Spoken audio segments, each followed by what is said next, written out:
For making the dal, simple plain dal, I'm taking half a cup of tur dal. You can also use moong dal or masoor dal, or dal of your choice.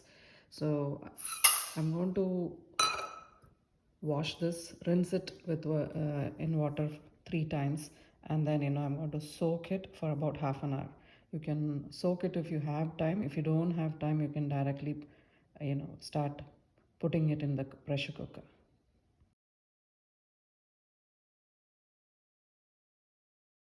Okay, now the dal has been soaked for more than 30 minutes, and these are the items that I'm going to add to the dal. I don't need to add the whole onion, so I'm going to use half an onion for cooking it with the dal and the other half for giving a tadka.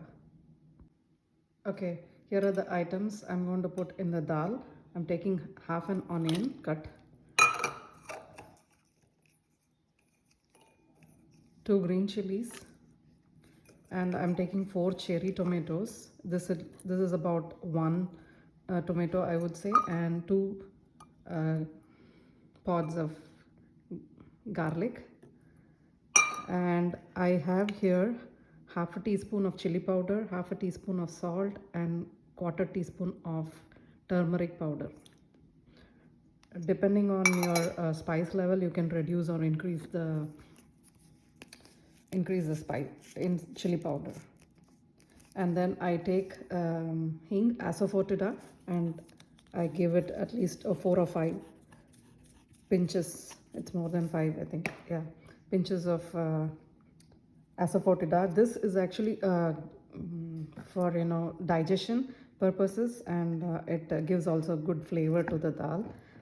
Whenever you cook dal, you kind of you can bloat up, so adding the hing will help with digestion. And I always add oil, 1 spoon of oil to this dal when I cook. Whenever I make dal, I put castor oil in it. Castor oil is good for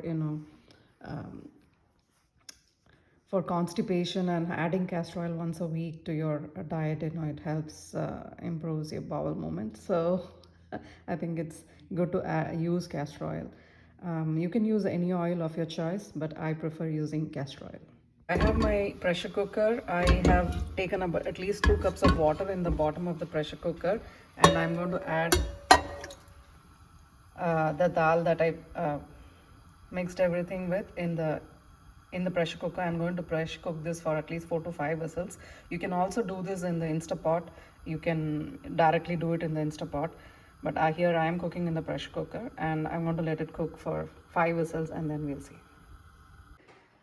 My dal is cooking, and meanwhile I'm going to get the ingredients ready for the tadka. I'm going to use the remaining half onions, about 10 leaves of curry leaves. I like to have little flavor, so I always add a little bit ginger to it, and 2 pods of garlic, and a little bit cilantro for garnishing.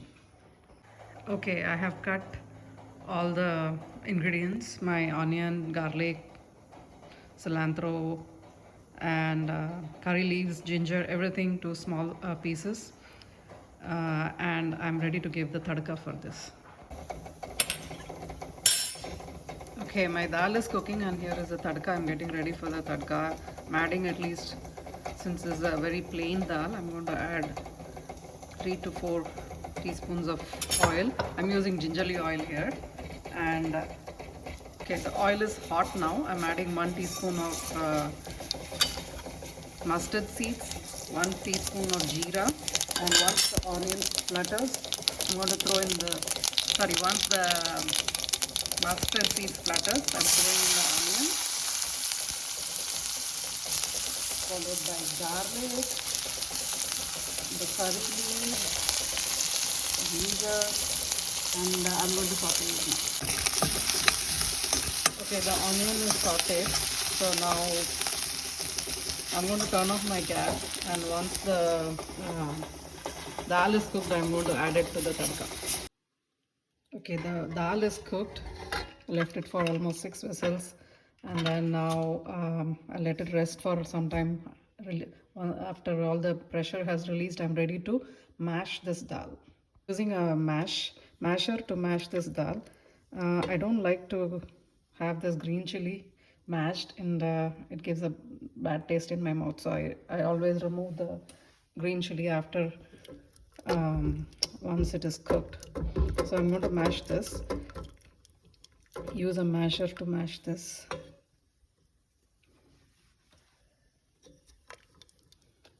The better way to remove, it's always good to remove the water on top, and then it will mash faster. Bring the water in the dal, and then I'm going to simply mash this dal. It's easier that way.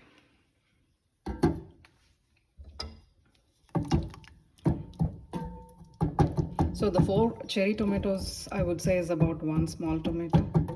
You can cut the tomatoes when you put it too. Okay. So mashed it a little bit. Now the dal is mashed. I'm going to throw the dal into my tadka that I gave. I've turned on the gas and I'm going to give it a quick boil. So I love to add tamarind to this. So this is an optional. So if you don't like it too tangy, you can just eat this dal. But I like a little tanginess in my dal. So I'm using half a spoon of tamarind paste.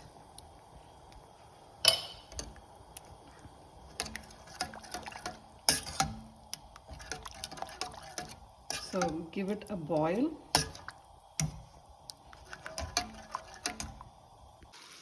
You don't have to boil the dal a lot. So once it gives a quick boil, you can turn off the gas and add the coriander leaves.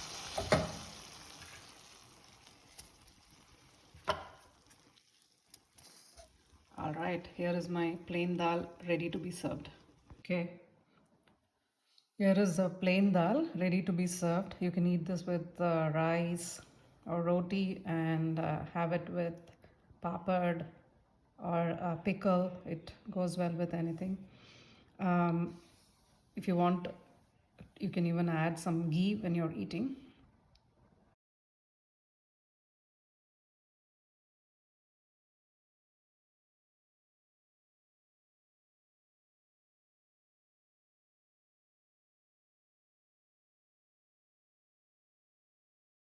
This is my lunch today: long beans poriyal and plain dal.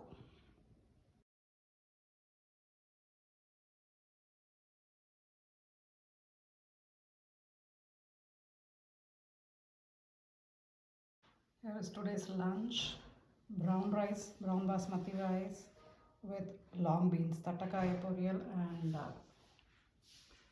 plain dal. I have some baby carrots to eat.